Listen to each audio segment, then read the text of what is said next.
ఒకటి రాత్రి ఒకటి అంటే సూర్యనారాయణుడు ఉదయించినప్పటి నుంచి ఉదయం 6 నుంచి మధ్యాహ్నం 12 వరకు ఏంటంటే బ్రహ్మ తత్వాన్ని పుణుకుపుచ్చుకుంటాడమ్మా.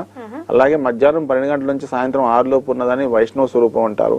అలాగే సాయంత్రం 6 నుంచి మరలా తెల్లవారుజాము దాకా అంటే రుద్ర స్వరూపం. అంటే ఆయన ఇది రుద్రుడు తామసిక దేవుడు కాబట్టి సాయంత్రం 6 తర్వాత చేసే పూజలన్నీ తామసిక లక్షణాలనే ఇస్తాయి. అంటే కొంచెం ఒళ్ళు దగ్గర పెట్టుకుని చేస్తే మంచి ఫలితాలు వస్తాయి కాబట్టి తామసిక పూజలు తామసికాన్నే ఇస్తాయమ్మా. తామసిక గుణాన్ని మనకి ప్రజ్వలిస్తాయి. అలాగే ఉదయం 6 నుంచి మధ్యాహ్నం 12 లోపు వచ్చే పూజలు అవి రజోగుణం. అంటే మనకి సాధ్యంత వరకు మనకి ఎలాంటి చెడు ఫలితాలు ఇవ్వు. అంటే బ్రహ్మతత్వం కాబట్టి బ్రాహ్మణ స్వరూపం కాబట్టి అక్కడ ఎక్కడ హాని చేసే లక్షణాలు ఉండవు. అంటే మన ఆ పూజ వల్ల మనకి చెడు ఫలితం మంచి ఫలితం రాకపోయినా చెడు ఫలితం మాత్రం రాదు. మధ్యాహ్నం 12 గంటల నుంచి సాయంత్రం 6 లోపు చేసేది ఏంటంటే అది కొంచెం అది మధ్యాహ్నం పూజలు ఇందాక చెప్పాను కదమ్మా. 12 గంటల నుంచి 1 గంటలో చేసే పూజలన్నీ మనకి ఏంటంటే ఇవి మన పెద్దలు చనిపోయిన వాళ్ళని తలుచుకుంటూ చేసే పూజలమ్మ. కాబట్టి ఏదైనా కానీ లక్ష్మీదేవికి ఏంటంటే ఆవిడ ఖచ్చితంగా ఒక సిస్టమేటిక్ పూజలు సిస్టమేటిక్గా ఆవిడ ఇష్టపడుతుంది కాబట్టి ఆవిడ పొద్దునే 10 లోపు చేసే పూజలకి మనకి మంచి ఫలితాలు మనం చూస్తాం కూడా అమ్మా.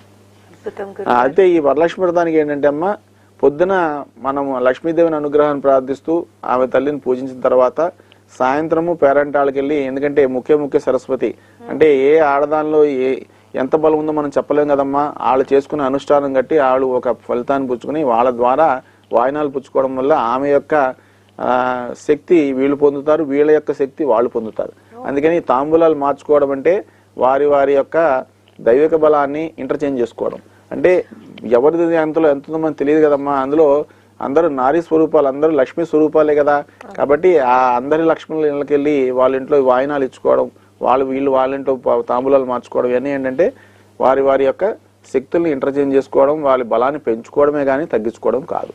అది అద్భుతం గురుగారు, చక్కగా చెప్పారు. మరి అందరూ వింటున్నారు కదండి, ఎంత కష్టమైన పనైనా సరే ఎక్కువ పని ఉంది అనేసి అసలు దీపారాధన చేసుకుండా ఉండలేమండి. అదేవిధంగా ప్రతి ఒక్క పూజ ప్రత్యేకత ఏంటంటే ఉదయాన మనము 10 లోపే చేసుకుంటున్నట్లయితే దానికి చక్కటి ఫలితం కూడా దక్కుతుందనేసి ఇక్కడ గురుగారు చెప్తున్నారు. మరి గురుగారు, లక్ష్మీ అమ్మవారి కృపా కటాక్షాలు ఎల్లప్పుడూ మనతో పాటు ఉండాలి, మన మీద అంటే ఏం చేయాలి? మా ఆవిడ సుచుర్భుత్రాలు.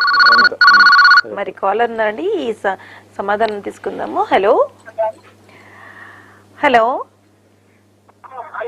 నమస్కారం అండి, ఎవరు మాట్లాడుతున్నారు? హలో నమస్కారం అండి, ఎవరు మాట్లాడుతున్నారు? నమస్కారం అండి, మీ పేరు చెప్పండి. మా బాబు గురించి మాట్లాడాలనుకుంటున్నాను. ఖచ్చితంగా అండి, మీ పేరు చెప్పండి, ఎక్కడి నుంచి కాల్ చేస్తున్నారు చెప్పండి. సత్తపల్లి అండి, మా పేరు మల్లేశ్వరి. మల్లేశ్వరి గారు సత్యపల్లి నుంచి కాల్ చేస్తున్నారు. మా బాబు పేరు నాని అండి. మీ పాప పేరు రాణి. రాణి గురించి తెలుసుకోవాలనుకుంటున్నారు అంతేనా? నాని అండి, నాని గురించి తెలుసుకోవాలనుకుంటున్నాను. ఒరిజినల్